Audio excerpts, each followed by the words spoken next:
Vegeta, I can fly. On Let's Play Final Fantasy VI.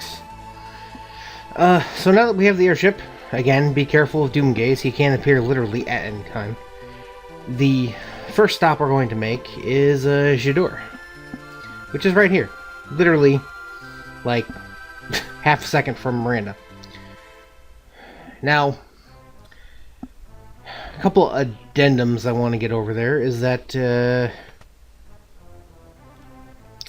first I want 2 circlets, because it's technically, I don't think it's technically an upgrade to the Mystery Veil, except that it is in, well, a little bit. You lose a little magic defense, but you get some more other stats, especially an extra magic power, which is always good.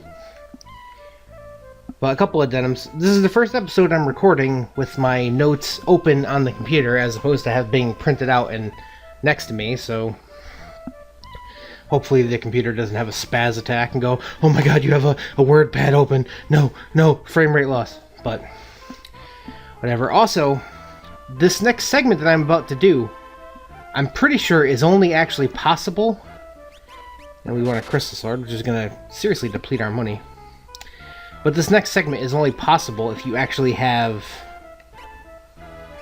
if you've actually waited for Shadow and thus have him, I need to get Zone Seek off of you for a hot minute there, and Golem, I guess. Because Johnny's about to gain a level, and I want that, yeah, +2 magic power for him. So this is only possible if you've actually waited for Shadow at the, the Flying Continent, Floating Continent, whatever. And the first place you want to go is Owzer's house. Now, if there's a certain segment that's going to happen in here... Oh, look, it's dark. Well, let's turn the light on, shall we? Yeah, that's basically it. You touch that, you turn the light bulbs on. But the segment is only possible to do after, what am I trying to say? The segment is possible if a certain character is here, in present, which, if you've waited for Shadow at the Floating Continent, you know, the character is already here. If you didn't, you have to go somewhere else, do something, and then come back. It's kind of weird, but I'll explain more of that when I actually get to the point of recruiting Shadow again. And you want to go down to this picture of this lady. And you're like, oh, it's a portrait of a lady. And what? We're in a fight with it. These are darlings, which are basically a weird way of saying darling. 3580 for HP. They're weak to poison, as most human enemies are. Oh, crap. And you can steal Moogle suits from them. I'm going to start telling you what you can steal now, because you can actually go recruit, you know, the thief again, if you really want to. Oh yes, put a status ailment on me that... Oh, crap. Yeah, I was hoping to get Runic up before that happened, but... Thank you, B-Dude. He's gonna mock me again for not using Drill. This is probably gonna cause one of them to use Cure 2. Or just kill him. They can actually use Cure 2 on your... They will use Cure 2 on your party instead of themselves. Which is rather weird. Alright, you can get off this now. Oh, what were you on, Rama? I guess you go back on the Zone Seek until you're done with it. B-Dude has really no use for any type of stat gains from any of the Espers, so like what he has doesn't matter. Sometimes I stack him with HP, or usually I don't care. But now we're getting in a fight with pretty much every other enemy in this area. Vendor is, I believe, the bird. 885 HP, they're weak to fire. You can also steal Chocobo suits from them. Wildcat is the cat, oddly enough. And I apparently did not write that one down, but it's crap. It's like 500 HP or something. Weak to nothing. And what's the last one? Crusher is the purple things. They have 2095 HP.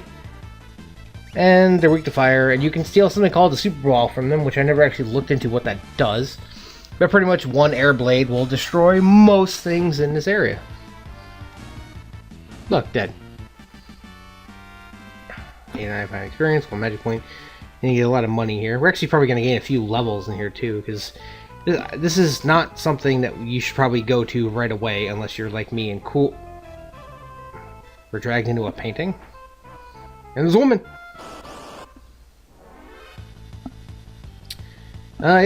Soul Dancer. This is one of the few remaining enemies here. 2,539 HP, weak to poison, like most human enemies, and you can steal Moogle suits from them. What these items actually do will be determined when I actually get them. Let's see if I can confuse them. I think they're all susceptible to confusion. Ow. They can also throw knives at you, which isn't fun. There we go.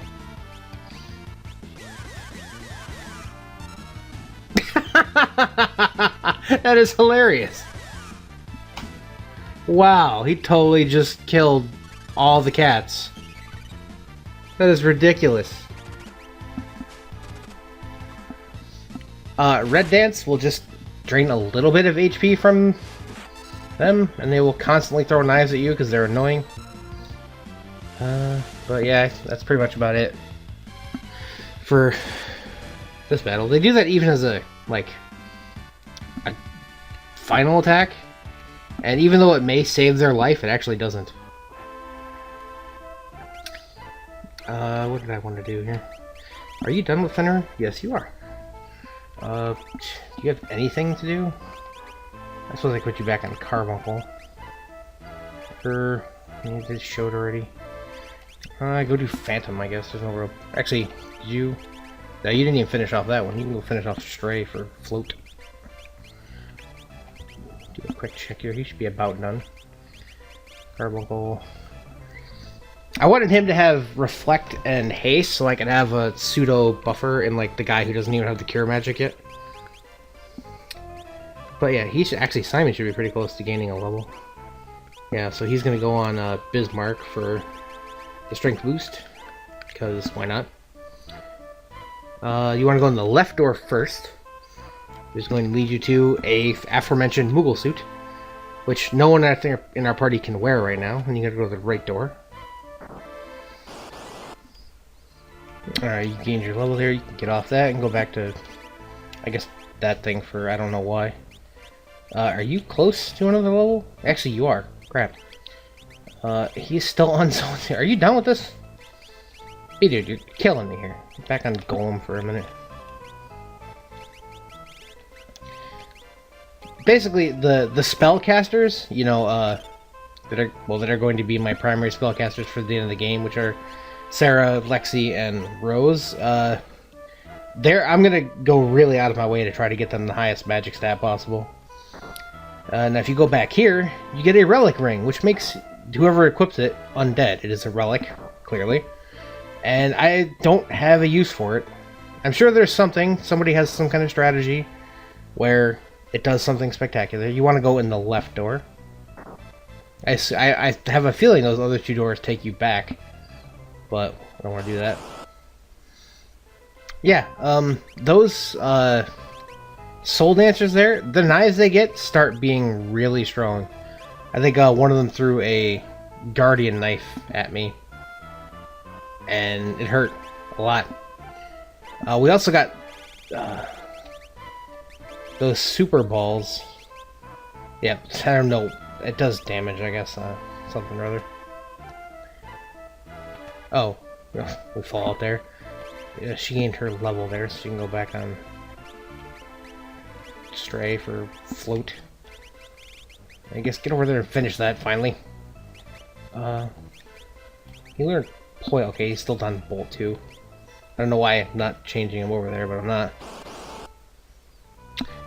But yeah, I suppose I kind of glossed over it. These 4 chests will fall if you step underneath their shadows. And they're just nameless items. I think it's 2,000 gil, a potion, an ether, and a remedy. I'm just going to get them all off screen, and I'll be right back. Alright, that's all taken care of. Again, 2,000 gold, potion, ether, remedy, left to right. Nothing spectacular. However, you might think, oh my god, we're stuck in this room. Nope, you have to check this armor statue. And you get in a fight with the still life. Yeah. 4,889 HP, weak to fire, and you can steal an item called a fake mustache from it if you actually are so inclined. It's actually an easy way to learn Condemned, which you can't... well, no, it's not. It's not an easy way to learn Condemned, and you'll see why pretty shortly, as a matter of fact.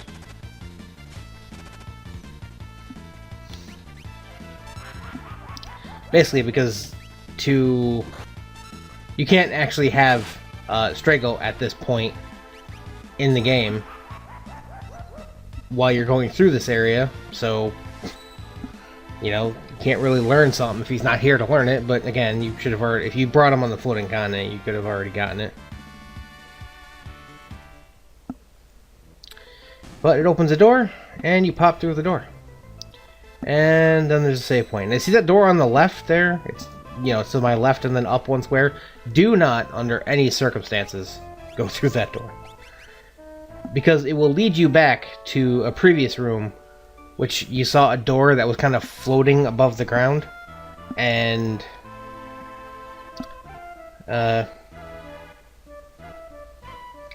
it'll pop you back out there, and you'll have to come, you know, back through. It's actually 2 rooms back. Which isn't, you know, the end of the world, but don't make that mistake. I mean, worst thing is to make that mistake a few times in a playthrough. I didn't do that or anything. Anyway, let's see. I'm at 14 minutes with about maybe 2 minutes to cut out. Yeah, I'm not going to have enough time to go through the next, the door there, because there's going to be a boss fight who is going to be a giant pain in my ass. How bad of a pain it is? It's about if you